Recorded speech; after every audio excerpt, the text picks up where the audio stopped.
Друзья, всем привет! Сегодня в мастер-классе я покажу, как шить перчатки. Смотрите, какие разные модели могут получиться из одной выкройки. Для начала бесплатно скачайте выкройку в шапке моего профиля. Чтобы убедиться в точности выбранного вами размера, приложите ладонь. Если же есть какие-то несоответствия по длине, разрежьте по линии выкройку и смоделируйте длину. Но не забудьте подкорректировать и боковую деталь. Итак, приступим к пошиву. Разметим декоративные линии защипов водорастворимой ручкой. Далее на 1 мм от края проложим строчку. Деталь большого пальца сложим пополам и проложим строчку на 3 мм от края.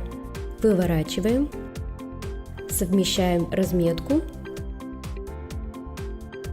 фиксируем к ладони, сметываем,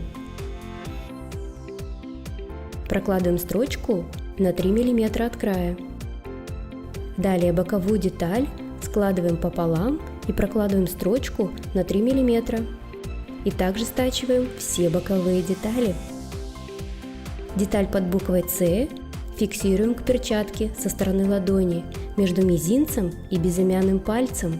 И далее от центра вверх фиксируем кончики пальцев. Сметываем.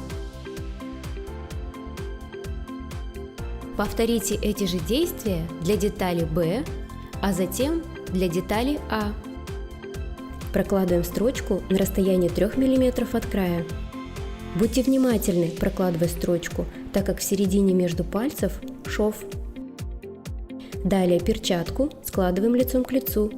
Фиксируем иглами вначале между пальцев, а затем и кончики пальцев. Сметываем. Обратите внимание, у безымянного и среднего пальца шов со стороны ладони нужно уложить навстречу друг другу. Таким образом, на лицевой стороне перчатки визуально будет красивый шов.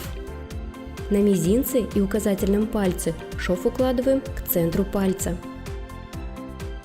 Далее прокладываем строчку на расстоянии 3 мм от края. Ну вот и все, перчатки готовы. В мастер-классе я использовала искусственную замшу. Она отлично тянется и, самое важное, совершенно не сыпется. А я с вами прощаюсь. Всем удачи и ровных строчек!